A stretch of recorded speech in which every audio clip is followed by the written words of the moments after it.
Guys, welcome to my channel. आज के इस वीडियो में मैं आपसे शेयर करूंगी मेरे कुछ टिप्स जिससे बच्चों के बीच में प्यार कैसे बढ़ाया जा सकता है, यानी कि उनका रिश्ता कैसे और अच्छा किया जा सकता है। So let's start how to improve sibling bonds. Let's get started.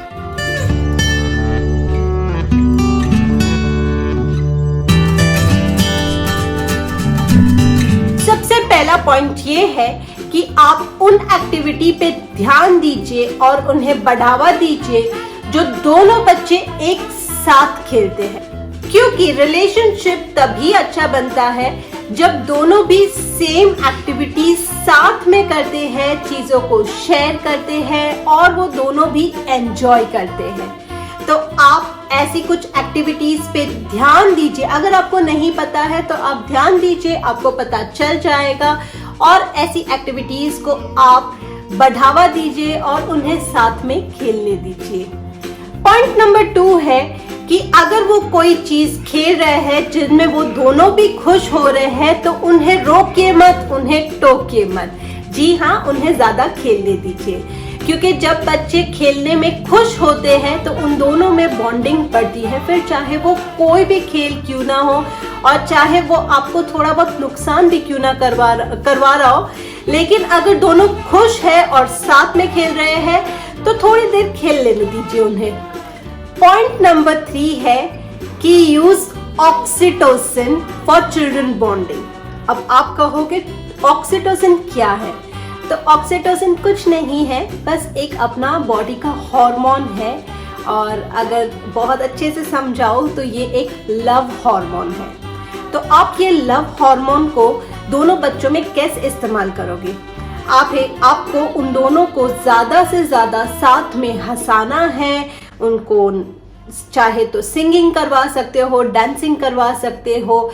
ऐसी सारी एक्टिविटीज आप देख लो जो वो एक दूसरे के साथ करे।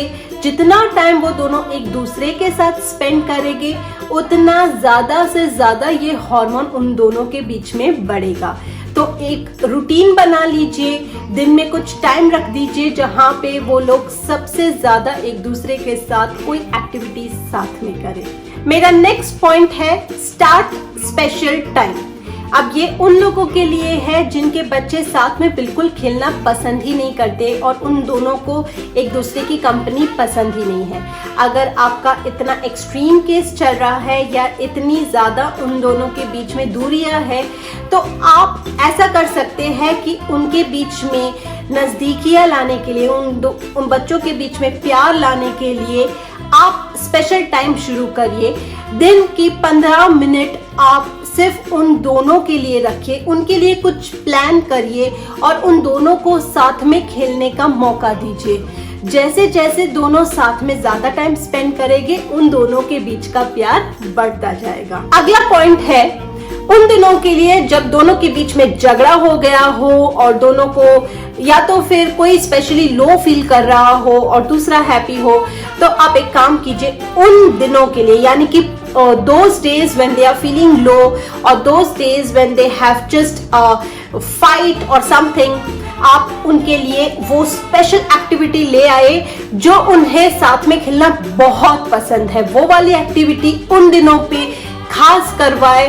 जब वो दोनों साथ में उनकी फेवरेट एक्टिविटी शुरू करेंगे तो उन दोनों के बीच का झगड़ा या कुछ भी उनकी उदासी वगैरह जो है वो खत्म हो जाएगी और दोनों के बीच का कनेक्शन भी बढ़ जाएगा। पॉइंट नंबर 6 है एक बेड टाइम रूटीन बनाइए। जी हाँ, एक ऐसा बेड टाइम रूटीन जिसमें आपके बच्चे एक दूसरे को गुड नाइट कहते हैं, एक दूसरे को सोने से पहले हग करते हैं या किस करते हैं या तो फिर एक दूसरे को आई लव यू कहते हैं। इससे काफी फर्क पड़ता है, उन्हें प्यार जताना पता चलता है। प्यार तो हम सब एक दूसरे से करते हैं, लेकिन जितना हम एक्सप्रेस करते हैं उतना वो ज्यादा फायदा करता है। तो आप उन्हें उनका प्यार एक दूसरे के लिए एक्सप्रेस करना सिखाइए। या तो फिर आप ये भी कर सकते हैं कि जो बड़ा बच्चा है वो छोटे बच्चे को स्टोरी सुना सके। अगर स्टोरी सुनाने की उनकी उम्र है तो वो स्टोरी सुनाए, या तो फिर वो उनको कोई भी उनका स्पेशल जो सॉन्ग है जो सुन के सोते हैं वो आप सुना दीजिए। तो दोनों के बीच का जो बॉन्ड है वो काफी बढ़ेगा। पॉइंट नंबर 7 है कि सिबलिंग्स को एक दूसरे को नर्चर करना आना चाहिए, यानी कि उन दोनों को एक दूसरे की देखभाल करनी आनी चाहिए। आप फैमिली में एक ऐसा रूल बना दे कि जब भी किसी को चोट आ जाए सब अपना अपना काम छोड़ दे उस मोमेंट के लिए, और जिसको चोट लगी है उसका बहुत ही ध्यान रखें। अब जब ये बच्चों में होता है तो आप कैसे करेंगे? तो जब भी किसी बच्चे को चोट लग गई है या उसे कोई चीज की नाराजगी हो चुकी है या वो रोने लगा है, तो आप अपना काम छोड़ दीजिए, उसके ऊपर ध्यान दीजिए और हो सके तो अपने दूसरे बच्चे को उसमें इन्वॉल्व कीजिए। जैसे कि अगर बच्चे को चोट लग गई है तो आप अपने दूसरे बच्चे को कह सकते हैं कि जाके बैंडेड लेके आओ या जाके उसको पट्टी लगा दो या ऐसा कुछ भी काम, डेटॉल लगा दो। तो इससे जो दूसरा बच्चा है उसे पता चलेगा किस तरह से केयर करना है। स्पेशली तब जब पहले वाले बच्चे ने दूसरे को मारा हो, तो पहले वाले बच्चे को ज्यादा फील ना हो कि उसने हर्ट किया है, उसे फील हो कि वो हेल्प कर रहा है। तो तब ये खास करवाए, उसी से बैंडेड लगाए, उसी से उसकी पट्टी करवाए और उसी से उसको चुप करवाए, तो उन दोनों के बीच का जो प्यार है वो बढ़ेगा। मैंने कहती एक बार में बढ़ेगा, लेकिन धीरे धीरे उसे पता चलेगा कि अगर वो चोट दे रहा है तो उसे ठीक भी करना है। पॉइंट नंबर 8 है कि उन दोनों को किसी एक प्रोजेक्ट पे काम करवाइए। Let them work on a project together. अगर इन दोनों के बीच में बिल्कुल नहीं बनती तो ये फॉर्मूला बिल्कुल काम करेगा। जब दोनों किसी एक चीज पर साथ मिलकर काम करते हैं तो उन दोनों के बीच का कोऑर्डिनेशन, अंडरस्टैंडिंग सब बढ़ जाता है और उससे उन दोनों का जो रिलेशनशिप है वो काफी स्ट्रॉन्ग हो सकता है।